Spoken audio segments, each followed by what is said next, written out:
Telugu Desam party Janasena social media అరాచకానికి గీతాంజలి అనేటటువంటి ఒక అమ్మాయి రైలు కింద పడి ఆత్మహత్య చేసుకుని చనిపోయినంత దుర్మార్గం ఈ రాష్ట్రంలో జరగడం నిజంగా హృదయాన్ని కలిచివేస్తున్నటువంటి సంఘటన.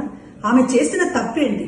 జగన్మోహన్ రెడ్డి గారు తన పేరు మీద ఇంటి పట్టా ఇచ్చారని ఆ సభలో పట్టా తీసుకున్న ఆనందంతో మీడియాతో మాట్లాడుతూ నాకు చాలా సంతోషంగా ఉంది, జగనన్న గారు నన్ను ఆశీర్వదించి ఇచ్చారు, జగనన్న గారు నాకు ఇల్లు ఇచ్చారు అని తన ఉత్సాహాన్ని తన సంతోషాన్ని వ్యక్తం చేసినందుకు ఆమె పైన ఇష్టానుసారంగా ట్రోల్ చేస్తూ Janasena Telugu Desam party social media వాళ్ళు ఇష్టానుసారంగా ఆమె పైన ట్రోల్ చేసి ఒక అవమానకరమైనటువంటి పరిస్థితిని కల్పించడం వల్ల ఆ బిడ్డ తట్టుకోలేక రైలు కింద పడి ఆత్మహత్య చేసుకుంది. ఇద్దరు చిన్న పిల్లలు ఉన్నటువంటి తల్లి గీతాంజలి, భర్త, పిల్లలు ఉన్నటువంటిది.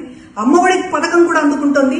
ఆ సంతోషంతో అమ్మఒడి పథకం అందుకుంటున్న సంతోషంతో పాటు ఇళ్ల పట్టా కూడా వచ్చిందనేటటువంటి ఒక ఆనందాన్ని వ్యక్తం చేసినందుకు ఆమెని నిండు ప్రాణాన్ని బలి తీసుకుంది తెలుగుదేశం పార్టీ జనసేన.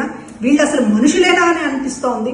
ఒక మహిళకి సంబంధించి ఇంత అండగా ఉన్నటువంటి ప్రభుత్వాన్ని చూసి ఓర్వలేక ఈ రోజు జగన్మోహన్ రెడ్డి గారి మీద దాడి చేయడమే కాకుండా లబ్ధిదారులు సంతోషంతో 4 మాటలు మాట్లాడినందుకు చివరికి ఆ బిడ్డల్ని తల్లి లేని బిడ్డలుగా చేశారు. ఆమె నిండు జీవితాన్ని బలి తీసుకున్నారు.